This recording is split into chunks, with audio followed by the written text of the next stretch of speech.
reforms under Justinian and kind of what the main principles are behind it. Why did he go on such an extensive legal reform, creating so many new legal documents? And so my argument is that it's because of his ideology as a Christian emperor. He sees there being imperial and religious needs in his legal reforms. And so I will be breaking up into both religious and imperial principles. And the religious principles will be about the power that religion had in his time and why it was beneficial to his laws, and as well as his quest for religious uniformity and how the laws were a way for him to bring about that uniformity. And that uniformity in the empire will then translate into the imperial tendencies, both which will be further divided into the imperial policies that benefited the empire and the citizens as a whole, and the policies that benefited him as an individual. And so I will be looking at the practicality and again the universalization of his laws for the entire empire, and as well as how he was able to gain more power and security in his position through these laws. So first off, I just wanted to kind of give a heads up on the four Justinian documents that I'll be looking at. So you have the Codex Justinianus, which is his first one. You have the Digesta, which is the following one, which I will also be talking about is De Confirmatione and De Conceptione, which are just kind of further subsets of the Digesta. And then you have the Institutiones Justiniani, which is his legal text, which is a shortened version of the Digesta for his legal students. And then the final one is the Novellae Constitutiones, which comes at the very end. I will refer to them as the Codex, the Digest, the Institutes, and the Novella, just to kind of give a heads up on what I'm referring to when I call these things. So first off is the religious power that how religion was a powerful element that he could institute in his laws. So as you can see in the De Conceptione Digis Dogmi, where he says, governing under the authority of God or empire, which was delivered to us by the heavenly majesty, we uphold the condition of the state. So you can see how God has this preeminence that he just needs to reinforce in his laws to explain and kind of add legitimacy and power to them. And also because of how at this point, the Eastern Roman Empire was very heavily Christian, the fact that he is referencing and referring to God and adding him into his laws, it kind of makes them more acceptable and required in the people that they're not just following laws set out by their mortal emperor, but they're also following laws that their divine Lord had a hand in, as stated by Justinian in his laws. And so by doing all this, he added authority to his laws, but he was also adding authority to himself based on that. And so then again in the Novellae, we do not restore it, but we, with the assistance of God, have added to it. And so here, again, God had a hand in it, but here you have kind of a statement that God and Justinian are almost on an equal playing field in relation to the laws, which benefits him as a person, saying that, hey, look how important I am, that God is helping me on these laws. And now the Digest and the Novellae, these were written about 4 years apart, yet even with this large gap of time, there's still this same underlying idea that religion is something important that can be a benefit to legal reforms, and Justinian just needs to use it in his reforms. And so here you have in the De Confirmatione, the lawmakers have resorted to the aid of the Immortal One, and invoking the supreme deity, have desired that God should become the author and patron of the whole work. And I just need to keep reiterating how important it is to have this idea that God is impacting and is an element and a part of these legal reforms, because Justinian is a Christian ruler in a Christian empire that sees God as an element who is there helping to create laws for the Christian empire. And so through these examples and through all of these laws that Justinian has been bringing to his people, he's creating this tangible bond between himself and God, because they are both these participants in the reforms.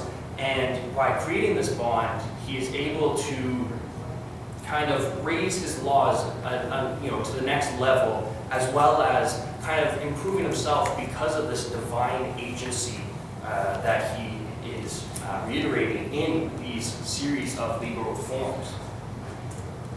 So now I will kind of move on to his desire for unity in religious belief, because even though Christianity was the dominant religion, there was still some lingering elements of paganism, and also you had heresies that were popping up. And so Justinian wanted to have this one belief of one faith throughout his entire empire. And so you can see this from the very beginning of his reform, starting with the Codex, that the very first law in his very first reform is talking about how all the subjects in our benign empire have to believe in the same religion, and that they all have to be called Catholic Christians. You have right from the get-go that he wants everyone to be one faith, one entity. He doesn't want Arians. He doesn't want there to still be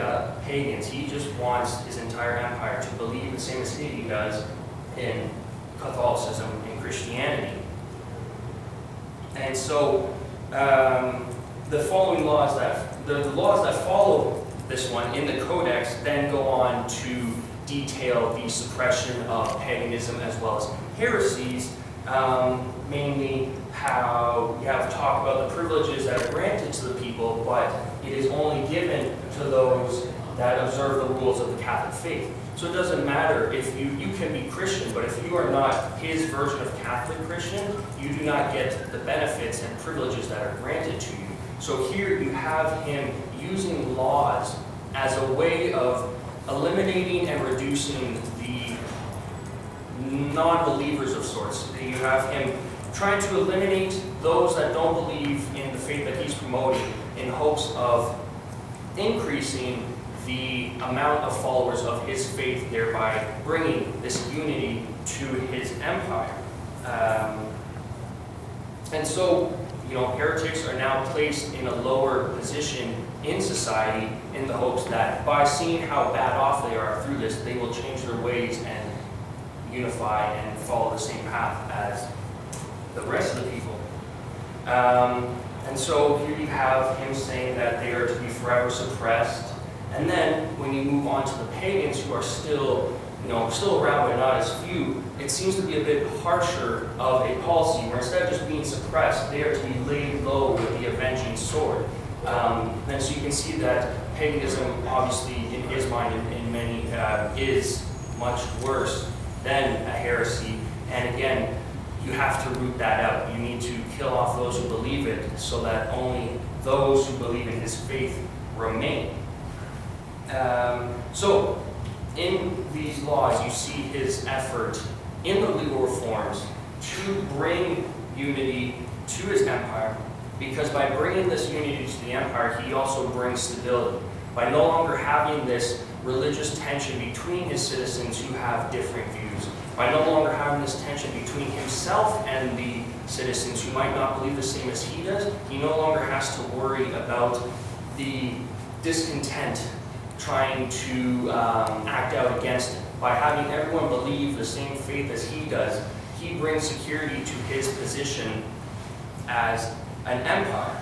And so in these religious contexts, you can already see the beginning of imperial policies, both to benefit the empire as a whole when uniformity in the empire, but also benefits to himself as he secures his position, no longer having to worry about people trying to act out against him because they believe different things than he does.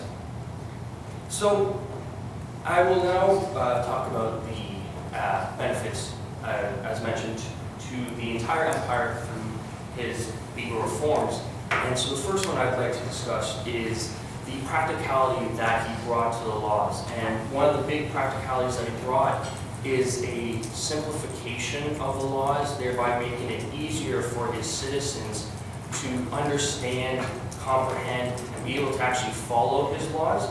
And this can be observed by comparing the Fragmenta Vaticana and one of his laws in the Digest. So it is considered that this law mentioned in the Fragmenta is the original that the law from the Digest is based on. And so the main points that I want to bring to attention are the parts that are in bold, where you have references to these jurists, Marcellus, Modestianus, and Papianus, and then the various legal texts that they are discussing. Whereas all of a sudden you see here, there's no mention to any of these old jurists, there's no mention to any of the books that they were writing.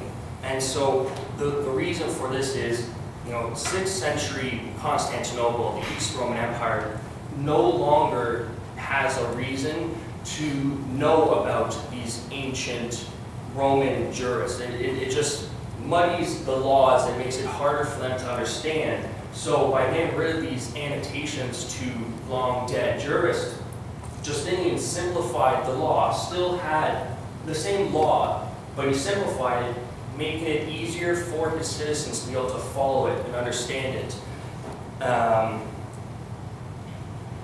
And so this can be, and again, it's, as I said, with the institutes. The institutes are the legal textbook that, when published, were mandatory for all law students to be studying from.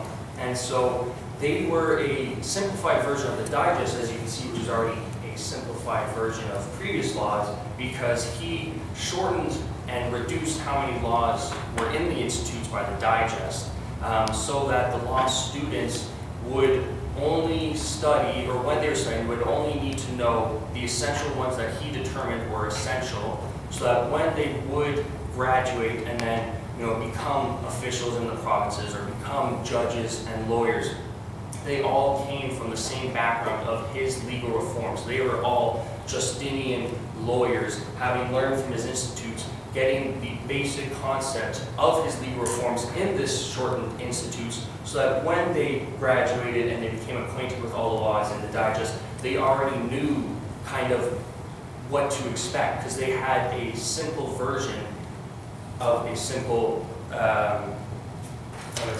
legal text. And so these law students, once they graduated and being sent out to the provinces, they were also an indirect means of being able to spread his laws, because being these officials, being these lawyers, they were able to disseminate it further to the people, thereby further spreading it. Now, Justinian also had a more hands-on, direct version of spreading his laws by physically sending his legal reforms out into the provinces himself. And you wonder, if he's sending them out himself, what's the point of having these law students disseminating them further? But just because you set the laws out to the province doesn't mean people are going to read it. Doesn't mean people are going to understand. Doesn't mean people are going to follow it. So all of a sudden you're sending out trained legal students who've learned under Justinian's legal reforms, and they can explain it. They can enforce it. They can make it more accessible and practical for the people.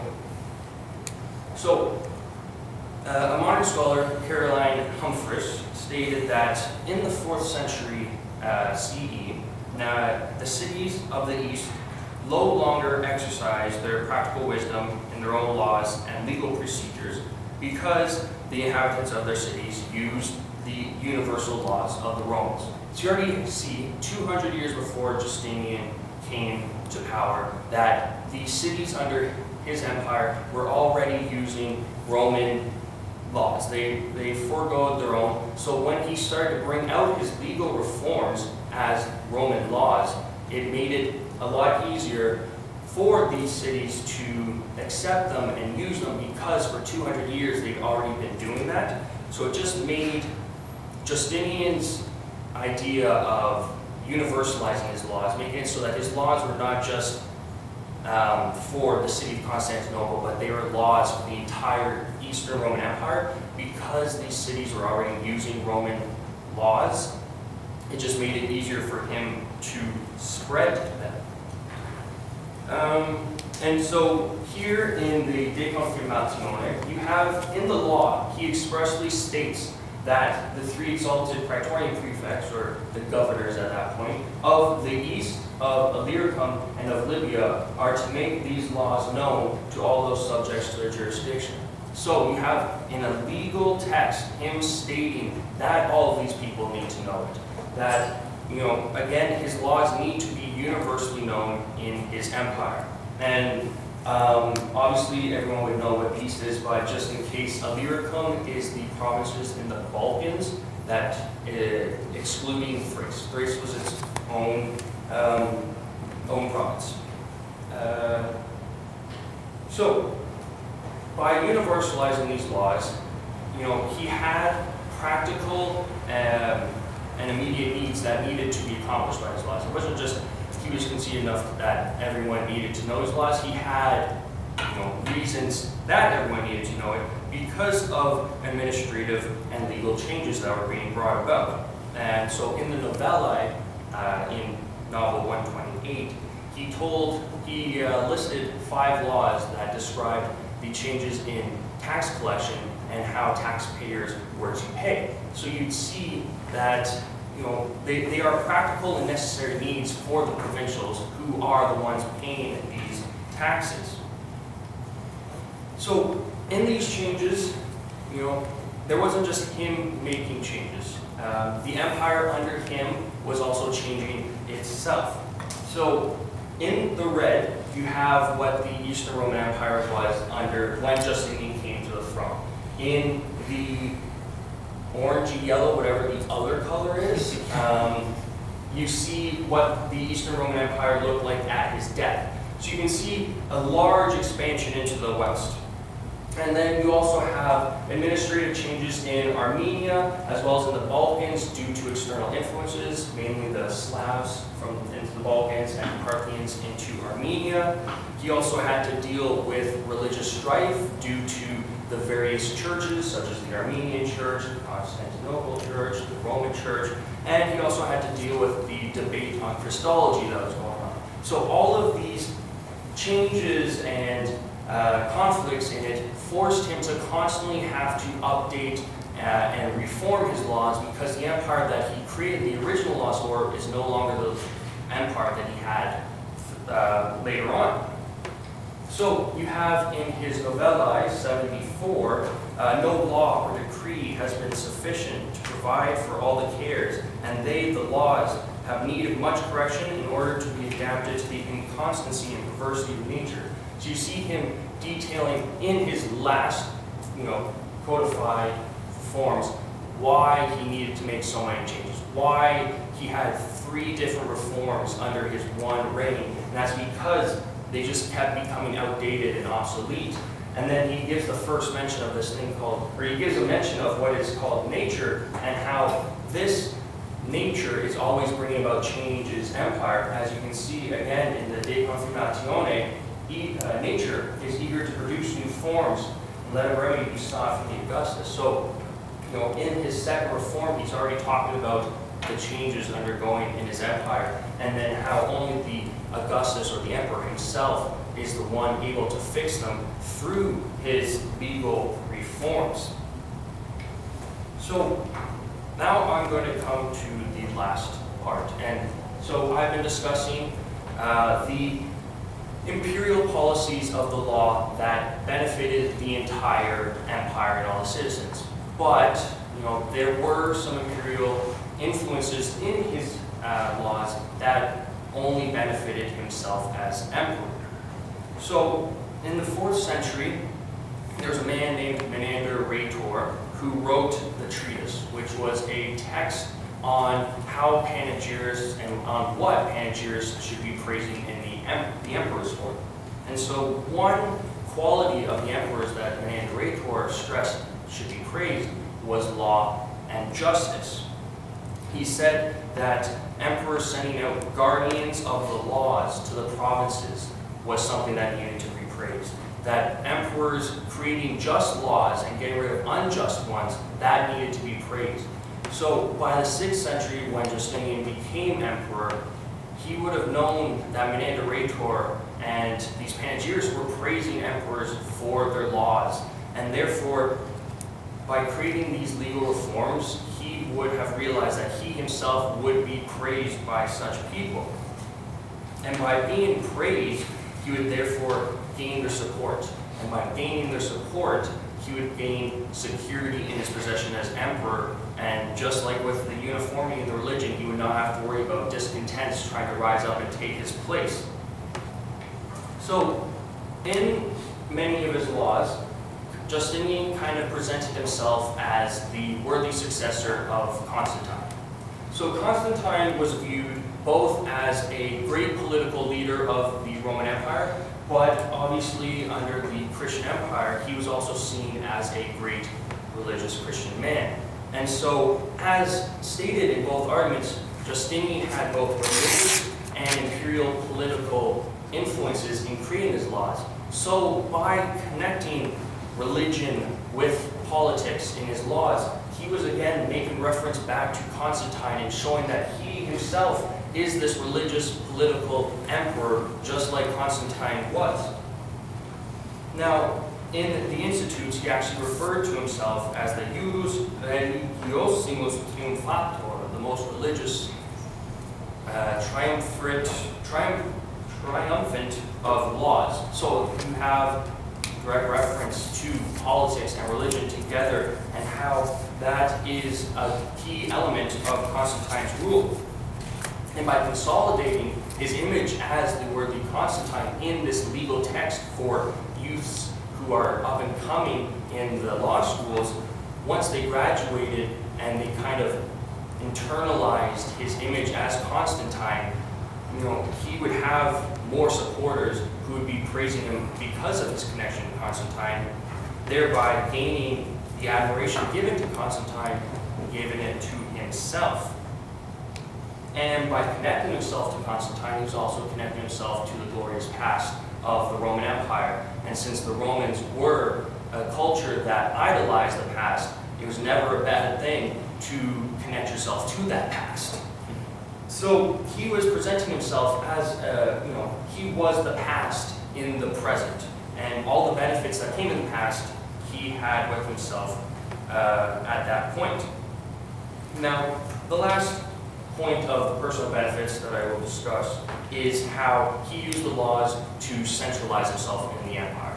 He used it to put himself at the center of the empire as well as the center of the legal system. So here in the Codex, you have him discussing that when he makes a decision on court cases that refer to his legal reforms, whatever his decision is it pretty much becomes a law into itself. And so here you see him taking a vested interest in his legal reforms and in the legal system. He's not just creating reforms and letting them be. He is directly enforcing them and adjusting them as the need requires, thereby always kind of placing himself at the center of the legal system and thereby the center of the imperial system where his word is law and whatever he does must be followed.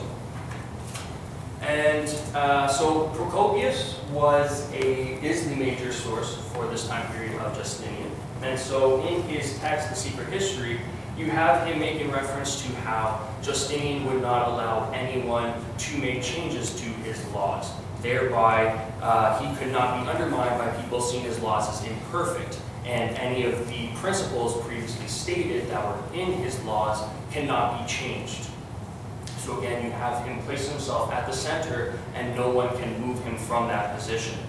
And then again, you have other references even within the laws themselves that no one can add to the laws and no one is to make commentaries on law. No one is to change his laws because he is the center, he is the laws. And no one can change him, thereby no one can change his laws. And so Cedric Berlaz, another modern scholar, made reference that laws and order are the main attributes of sovereignty and the most visible demonstration of power of an authority. And thereby, Justinian is demonstrating his power and authority by these legal reforms. And if anyone were to make a change to his reforms, then they would be challenging his authority as a sovereign ruler. And again, in the digest, you have him that the reason his word, his law, and all of these changes he makes is because he is accumulating the power that the people get into him. Thereby, in the law, you have a state that he is so powerful because of how he's able to take the power of the people and put it into the laws. So, I'm pretty much concluding that in his legal reforms, Justinian was creating them for two major reasons: because of his religious tendencies and because of his ideology as an emperor. And so it's because, and this is based on my analysis through his use of God and religion in the beginning and the power that it brings to his laws and to himself, as well as his desire to unify the religious beliefs under his empire. I'm also doing this because of the practicality that he's bringing to his laws and how he wanted to universalize them and make them accessible to everyone in the empire. And lastly, the personal benefits that he was bringing to himself through the laws, through the accumulation of power, through his connection to the past. And so, laws were a way to be able to understand the society that had to follow them, but laws themselves are also a way to understand the person who created them and kind of get an idea of the person himself.